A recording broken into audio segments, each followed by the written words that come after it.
Hey guys, আসসালামু আলাইকুম। আশা করি সবাই ভালো আছেন। আমার কণ্ঠ শুনে হয়তো বুঝতেছেন আমার গলা খারাপ হয়ে গেছে, ঠান্ডা লেগে গেছে।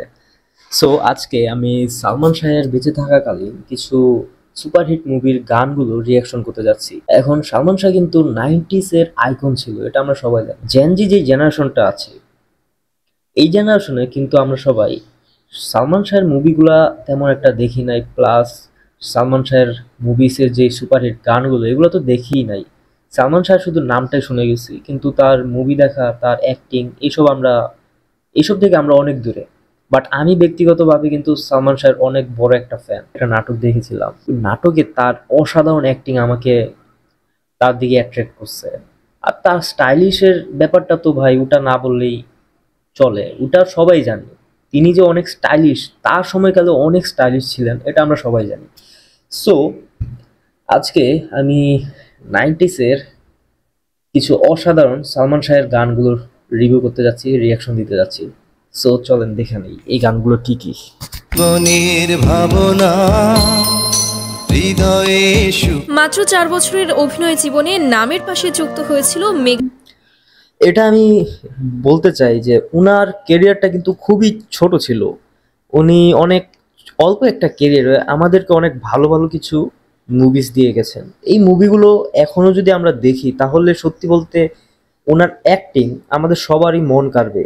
কিন্তু আফসোস উনি এখন আমাদের মাঝে নেই। বাট ওনার এই চার বছর কি জানি না, বাট ওনার যে ছোট্ট একটা কেরিয়ার আছে, এই কেরিয়ারের ওনার যে আমাদের দেওয়াগুলো মুভি, এই মুভি দেখে আমরা এখন ওনাকে মনে রাখতে পারি। সো চলেন ফরওয়ার্ড করি। মেগাস্টার উপাধি। হ্যাঁ, বলছিলাম বাংলাদেশের 90 দশকের স্টাইলিশ অভিনেতা সালমান শাহর কথা। আজকের ভিডিওতে আমরা দেখব সালমান শাহর জীবনের কালজয়ী সেরা 10টি গান। ভালো আছি ভালো থেকো আকাশের ঠিকানায় সব সখীরে পার করিতে নেব না তোমার বেলায় তোমাকে চাই, শুধু তোমাকে চাই আর কিছু। তো ভিডিওটি শেষ পর্যন্ত দেখবেন। চলুন শুরু করা যাক। আমাদের ভিডিওর শুরুতেই রয়েছে তুমি আমার এমনই একজন। এখন যে গানটা প্লে হবে, এই গানটা আমি অনেক শুনছি। এটা আমার ছোটবেলা থেকে, আমার নানু এই গানটা আমাকে অনেক শোনাইতো, প্লাস আমার আম্মু এই গানটা অনেক শুনছে, প্লাস ভিটিভিতে তো এই মুভিটা অনেকবার আইছে। এই গানটার আমি পার্সোনালি ফ্যান। এই গানটা আমিও মাঝে মাঝে গাই, যদিও আমার গলা খুবই খারাপ।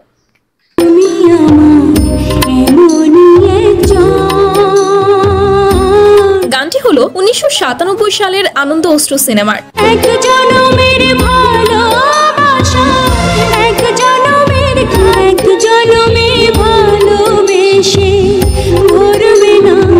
এবং গানটি গেয়েছেন 90 দশকের অন্যতম জনপ্রিয় কণ্ঠশিল্পী কনক চাপা। ভালোবাসার সাগর তুমি বুকে অথই যাও মিলনে বুঝি গো জীবন বিরহে। এরপর রয়েছে ও আমার বন্ধু গো। আপনারা হয়তো অনেকে জানেন না, এটা লেজেন্ডারি একটা গান, আমার ফেভারিট গান। সালমান শাহ লাইফে যে মুভিসগুলো দিছে, সেই মুভিসগুলো প্রতিটা মুভিতে একটা আইকনিক গান তার থাকে। আর এই সব গানগুলোর মধ্যে এইটা আমার পার্সোনালি ফেভারিট গান।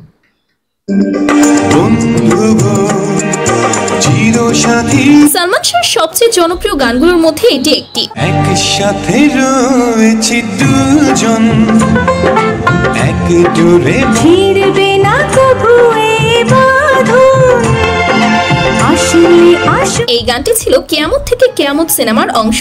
হাত দুটি ধরেছি তোমার মানব না তোমার জন্য করেছি আমি মঞ্জিল। তো গানটি আপনার কাছে কেমন লেগেছে কমেন্টে জানান। অসাধারণ গান ভাই, এই গানটা অসাধারণ। আপনারা হয়তো অনেকে জানেন না, বলিউড কিন্তু এই গানটাকে কপি করছে তার কোনো এক অভিষেক বচ্চনের কোনো এক মুভিতে সম্ভবত। অসাধারণ একটা গান জানাবেন। এরপর রয়েছে সালমান শাহ অভিনীত প্রিয়জন সিনেমার গান এই জীবনে যারে চেয়েছি। এই জীবনে যারে চেয়েছি আজ আমি তারে পেয়েছি। 90 দশকের এই রোমান্টিক গানটি আজও শ্রোতাদের মনে জায়গা করে আছে। তুমি ছিলে না, ছিল না আশা, ফোটালে আমার মুখে সুখের ভাষা।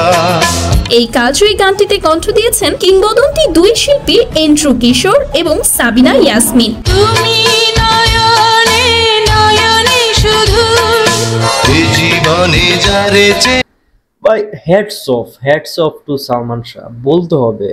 ওর অ্যাক্টিং গুলো ভাই জোস। ওই সময় ও একাই বাংলাদেশকে যেই পরিমাণ মুভিস হিট দিয়া গেছে ভাই বলতে হবে। এই যে অনেকে বলে না যে ওর মরার পর সিনেমা জগৎটা, বাংলাদেশের সিনেমা জগৎটা একবারে মরে গেছে, কথা কিন্তু ঠিক। ওই মরার পর 2 বছর কিন্তু সিনেমাই চলে নাই বলতে হবে। ওর অ্যাক্টিং ভাই, সালমান শাহ ওনার অ্যাক্টিং অন্য লেভেলের ছিল। চেয়েছি এরপর দেখবেন সালমান শাহ ও শাবনূর অভিনীত তোমাকে চাই সিনেমার আইকনিক গান ভালো আছি ভালো থেকো।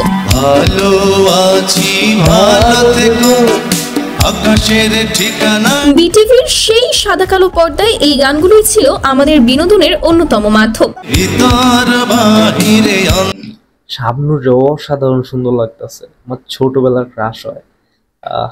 মারাত্মক সুন্দর লাগতেছে।